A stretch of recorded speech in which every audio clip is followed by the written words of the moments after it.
Hello friends, welcome to my YouTube channel Guneet Mathematical Coaching.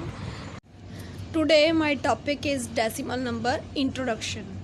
The decimal system is a way of expressing fractions as multiplies of 1 upon 10th, 1 upon 100th, 1 upon 1000th and so on. जैसे कि आप जानते हैं कि decimal numbers होते हैं उसको हम फ्रैक्शंस की फॉर्म में लिखते हैं, अपॉन पी अपॉन क्यू की फॉर्म में होते हैं, उसको हम डिवाइड करते हैं तो वो फ्रैक्शन की फॉर्म में हो जाते हैं। और ये जो नंबर्स होते हैं 1/10th, 1/100 और 1/1000 की फॉर्म में होते हैं, जिसका बेस जो है डिनोमिनेटर 10, 100 या 1000 या 10,000 होता है। जैसे कि आपने पहले जो मेरी वीडियोस भी देखी होंगी और आप जानते ही हैं कि जो हमारी काउंटिंग स्टार्ट होती है वो 1s, 10s, 100, 1000, 10,000, लाख, 10 लाख, करोड़ वगैरह 100 तक चलती रहती है। जैसे कि आप देख रहे हैं 1s शुरू होता है 1, 10, 100, 1000, 10,000 लिखा हुआ है। 1s से पहले भी हमारे कुछ नंबर्स होते हैं जो कि डेसिमल नंबर्स बोला जाता है जिनको, जैसे कि मैंने लिखा हुआ है 10th, TEN लिख के पीछे TH लगाया हुआ है, मतलब 1/10, और 100th के ऊपर 1/100 लगाया हुआ है। राइट साइड पे देखो 1/100 है, अगर लेफ्ट साइड पे देखेंगे तो ओनली 100 है, मतलब 100 की जगह 100। अगर TH लगा हुआ है तो 1/100। It is a way of write down a very large और वेरी स्मॉल नंबर ईजीली। जैसे कि मैं आपको बता रही हूँ कि डेसिमल नंबर्स होते हैं, बहुत बड़ी बड़ी संख्याएं होती हैं या बहुत छोटी नंबर्स होते हैं, उनको हम कैसे लिख सकते हैं बहुत ही इजी वे में। एग्जांपल दी हुई है 8003459 कैन बी रिटन एज। इसको हम डेसिमल की फॉर्म में कैसे लिखेंगे? 8.03459 मल्टीप्लाई 10⁻6। अब इसमें मैंने मल्टीप्लाई में 10⁻6 लिखा है अपनी तरफ से। क्यों लिखा है? क्योंकि मैंने डेसिमल लगाया। डेसिमल के बाद जितने नंबर्स है काउंट कर लो, 6 नंबर आ रहे हैं तो मैंने 6 क्या लगाई हुई है? पार। अब है in standard form decimal number expressed as k multiply 10⁻9। जैसे कि आप ऊपर वाला मेरा आंसर देख सकते हो 8.00345 ये हमारा है k, मल्टीप्लाई है तो मल्टीप्लाई का साइन, 10⁻6 थी मतलब 10⁻n, n की वैल्यू है वो। अब हमने फाइंड आउट करना है द वैल्यू ऑफ n-k। कैसे फाइंड आउट करेंगे?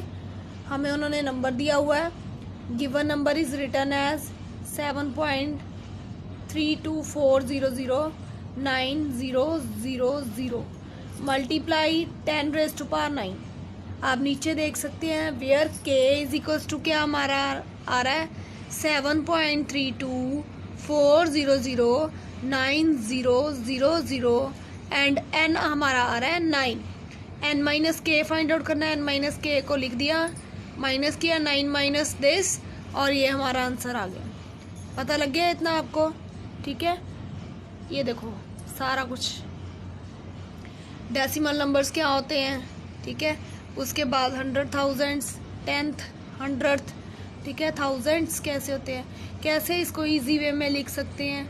ठीक है, स्टैंडर्ड फॉर्म इसकी क्या है, कैसे इसको हम रिप्रेजेंट करते हैं।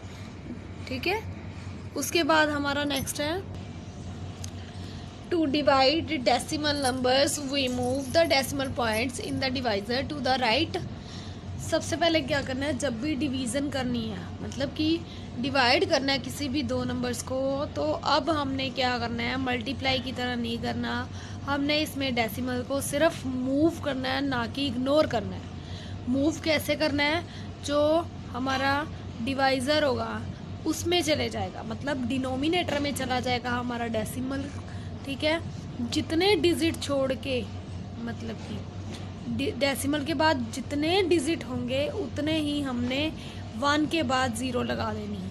जैसे कि एग्जांपल दी हुई है 4.2625 divided by 0.05।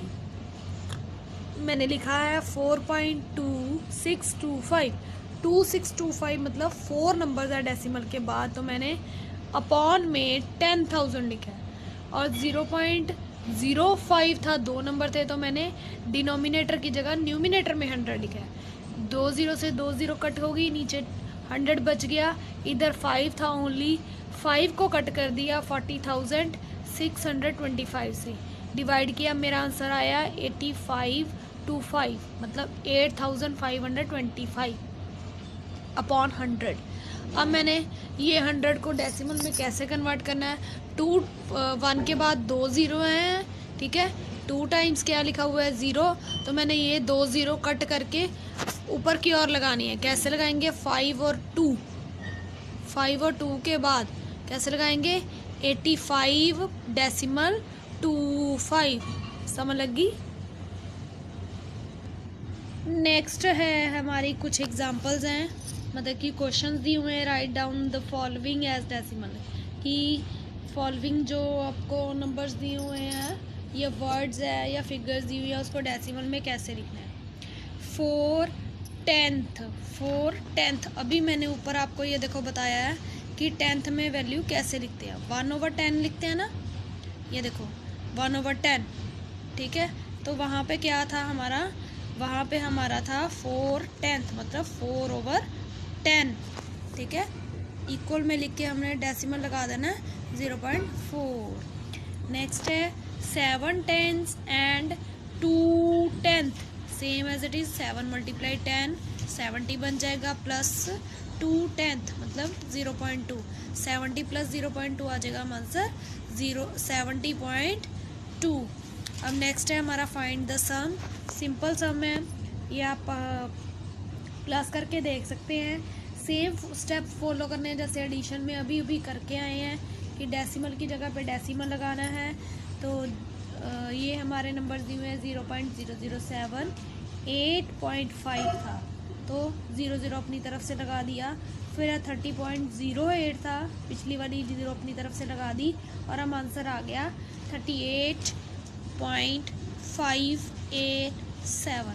Next one subtraction, 202.54 rupees from 250 rupees. अब 250 पूरा एक कंप्लीट नंबर है, तो मतलब हम जब आंसर में लिखेंगे तो हमें लिखेंगे 250.00, ठीक है। जितनी ज़ीरो की हमें ज़रूरत है डेसिमल के बाद उतनी लगा सकते हैं। फिर हमने 250 को माइनस किया है 202 से, ठीक है, 202.54 से, आंसर आ गया 47.46। डेसिमल में आपको बस यही याद रखना है कि डेसिमल के नीचे डेसिमल हो, जो नंबर डेसिमल के बाद है उसको डेसिमल के बाद ही लिखना, पहले नहीं लिख लेना, वो हमारा आंसर रॉन्ग हो जाएगा। और सब्ट्रैक्शन में एक बात ये बिल्कुल ध्यान रखनी है कि फ्रॉम के बाद वाला नंबर जो है वो पहले लिखना है, ठीक है। कई बच्चे क्या करते हैं 202 पहले लिख लेते हैं और 250 बाद में, फिर कहते हैं कि 202 में से 250 तो कट नहीं हो सकता, कैसे लिखेंगे। ये हमारी बहुत बड़ी मिस्टेक हो जाती है, ठीक है। हमारी वीडियो अगर आपको पसंद आई हो, ठीक है,